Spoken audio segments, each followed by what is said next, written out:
Well, hey there, everybody. Welcome back to the channel. If you are returning viewers, if you are new and this is your first time, welcome to Larry's House of Hockey. I had thought about this the last couple days and really kind of wanted to talk about it, especially considering the cratering that continues for the Minnesota Wild, our hometown team, and the fact that our head coach, Dean Evason, is getting, frustrated almost every game. He's just getting more and more frustrated. He's almost at the end of his rope right now. He doesn't know what the heck to do to get this team to turn around. And honestly, and people wonder, because people always go and say, well, the head coach is the first one. He's, when stuff falls apart, who's the one to go? The coach. Is that fair? I don't think necessarily in Dean Evason's part, because honestly, I think there's one particular person to blame, and it's not Dean Evason. So I wanted to go and take a look at this, at the reason why the Minnesota Wild are in the situation that they are in right now. Now, I had wanted them to be bad for a number of years, because I knew they were a team that was not going to be a contender for the Stanley Cup. And so I had said for the last number of years, I wish they'd be bad. Because, with all the good up-and-coming draft picks and all that, I thought, let's be bad for the last couple of years, and maybe have a chance to get, some of these really good players, like a Bedard, like an Adam Fantilli, like a Leo Carlson. No, the year they decide they're going to be bad is when there's not that franchise-changing pick that's just, that everybody's talking about. Now is when they're going to be bad. Of course. Because, why? Because it's Minnesota. We are not allowed to have good things. So let me go over a little bit about why I think we are in this situation we're in right now. Zach Parise and Ryan Suter,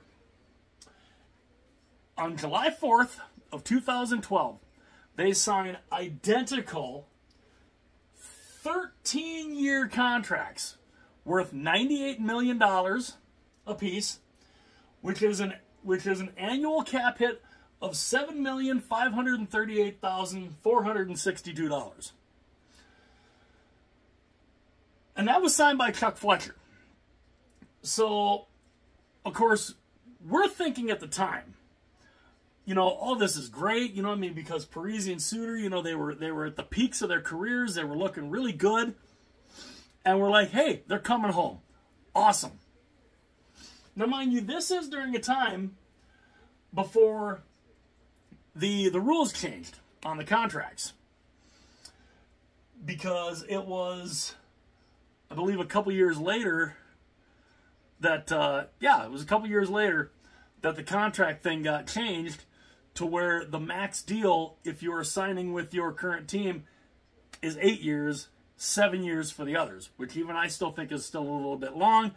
I think the maximum contract, if you're signing with the team that you're currently playing, 6-year max. If you're signing somewhere else, 5-year max. That's just me. But this is before that changed. Because oddly enough, if you look at the fact that when they signed these contracts, if it would have been 8 years, if they would have been 8-year contracts, they wouldn't have had to have been bought out. They wouldn't have had to have been bought out at all. They would have just expired naturally on an 8-year contract. But it was a 13-year deal. And even after the CBA, the contract was already in motion, so it had to be honored. So they don't exactly, they slow down, their production drops. Suter, he was great, and then all of a sudden he's just kind of eh. So Bill Guerin gets hired as general manager. So it's one of the first things he does. He gets a hold of Zach Parise and Ryan Suter, and what does he do? He buys their contracts out. He buys the remainder of their contracts out, which, mind you, this was, so they had 9 years, so they had 10, 11, 12, 13. They had 4 more years left on the contracts. 4 years left on the contract. When you buy them out, those contracts double. Now, it helped the Wild somewhat in that first year when they bought the contract out. But we knew in the couple years to come, it was going to bite them in the ass. And wow, is it biting them hard right now. So they buy out the last 4 years of the contract. So that's 8 years. That's 8 years in dead cap money.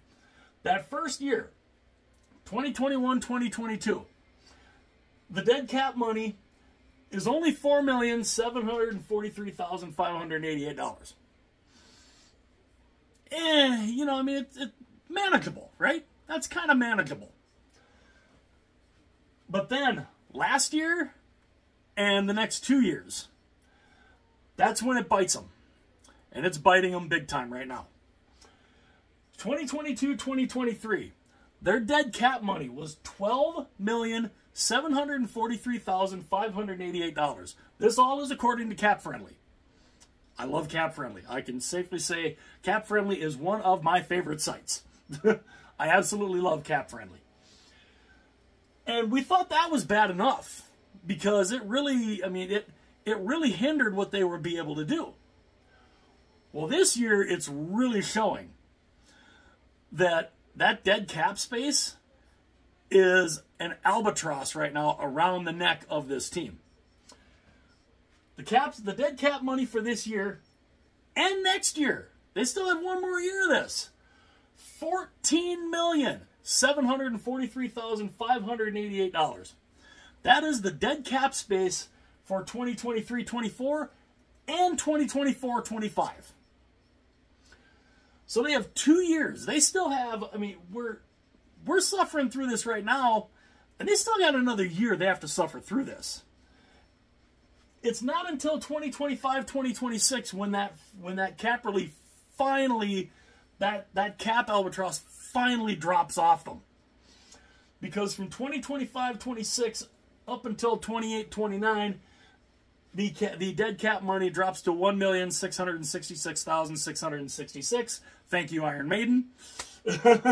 We're throwing out 666. You know, why not? Let's throw out the Iron Maiden song. But this dead cap money is an absolute just destroying this team right now. They're not playing good. They're not playing good at all. Gustafsson is not exactly playing like he was last year. Fleury's doing what he can. Fleury, which most likely this probably is his final season. And they're not good. They are not good. They've got talent. I mean, they do have talent, but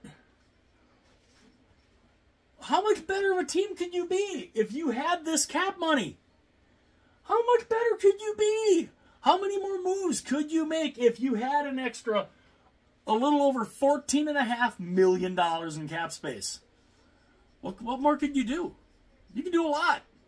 The Wild could do a lot with that money. But no, it's sitting there as an albatross around their neck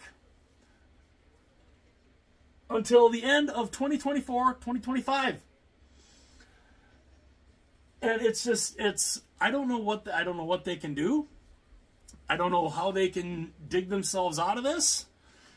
It's getting worse and worse.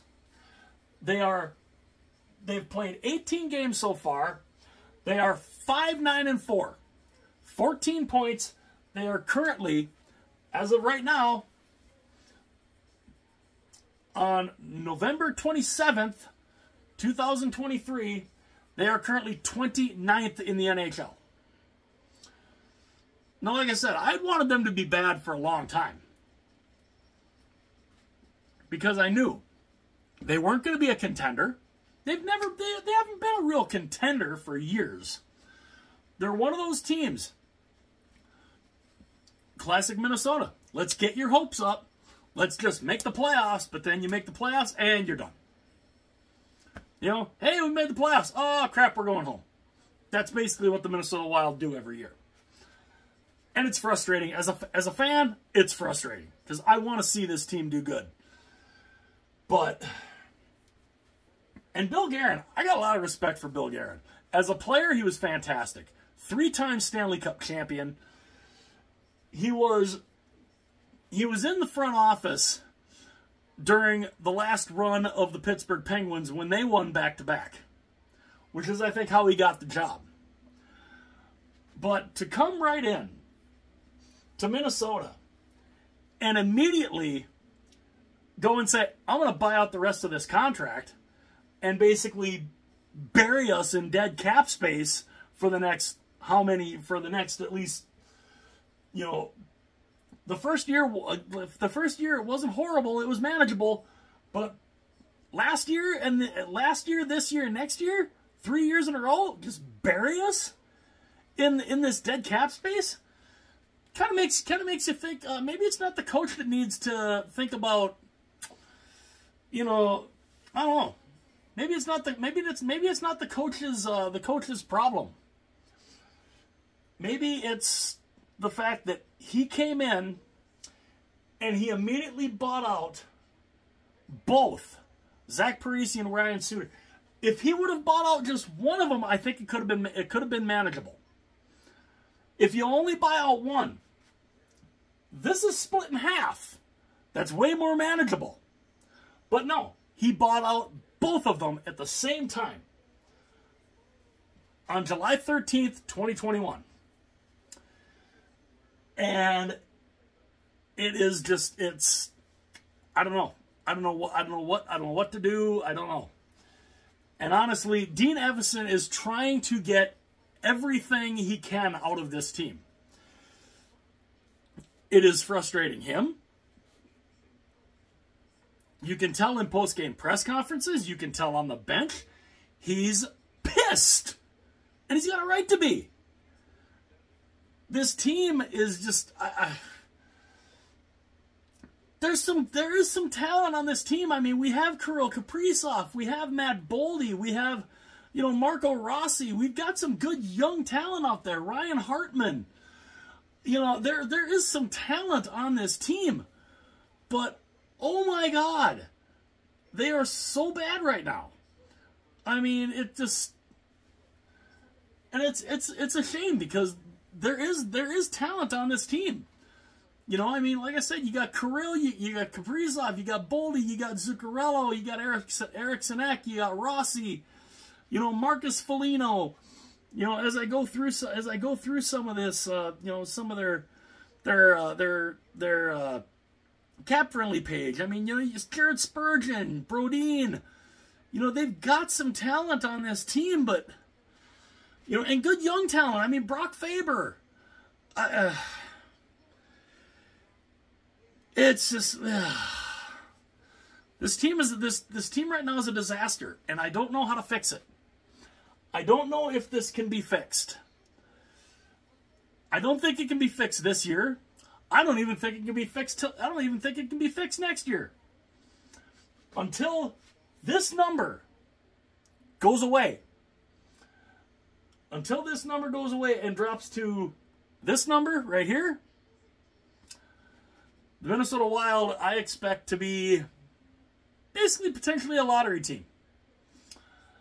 And honestly, that's kind of what I had hoped for. I had hoped for them to be a bad team for a while, to get some good young draft picks, to maybe get a franchise-changing, you know, draft pick like a Kirill Kaprizov, to pair with Kirill Kaprizov. But who's that? Who's that franchise? Who's that Connor Bedard type player that's going to step out and is going to be there in the draft this next year? Who is going to be that group? Who's going to be that top 2 or 3? Because that's where the Wild might be picking this next year. They might be picking either first, second, or third in the draft. Who's that pick? Who's that pick going to be? And are they going to be a franchise, a potential franchise-altering pick? I don't know. But it's brutal to watch. They are brutal to watch right now. And like I said, I think Dean Evason is going to be the one who's going to end up taking the fall. But to be honest, the one I think who should take the fall, right there, General Manager Bill Guerin. He bought these contracts out. He put the Wild in this cap hell that they are not going to get out for, they are not going to get out from under until end of next season. 2024, 2025. What do? I have no idea. Except hope that, maybe they get lucky. Maybe they get lucky this year in the draft, and there's a standout player that all of a sudden gets shows that they're head and shoulders above the rest, and maybe the Wild can find a way to snag that kid in the draft. I don't know, but let me know what you guys think. What do you guys think the Wild can do? Do you blame this? Do you blame this whole situation right now, what they're going through? Do you blame it on Bill Guerin? Do you blame it on Dean Evason? Do you blame it on the players? Because the players obviously play a part, have a part to play in this too. But who do you blame more? I'd love to know what you guys think. If you liked this video, I hope you liked it. If you did, it'd be greatly appreciated if you'd hit that like button. If you really liked the video, hell, if you loved the video, it'd be awesome again. Hit that subscribe button. Greatly, greatly appreciated if you did. And if you want to be notified anytime any of my videos go live, you can tap that little bell, and it will notify you anytime one of my videos goes live. And yeah, again, this is an unmitigated disaster right now, and honestly, it's at the point right now for this season. I mean, do the best you can, but if you end up down where Chicago and San Jose are in the standings, I guess at least you might be able to get into the lottery and get yourself a top 3 draft pick maybe, and then hope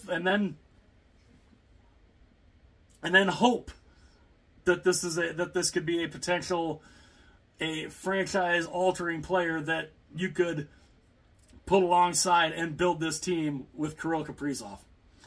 Let me know what you guys think. Who do you think's to blame? I think I know who to blame, but I'd love to know what you guys think. Again, hit like and subscribe if you have not done that yet already. It'd be awesome if you did, and I will see you guys later.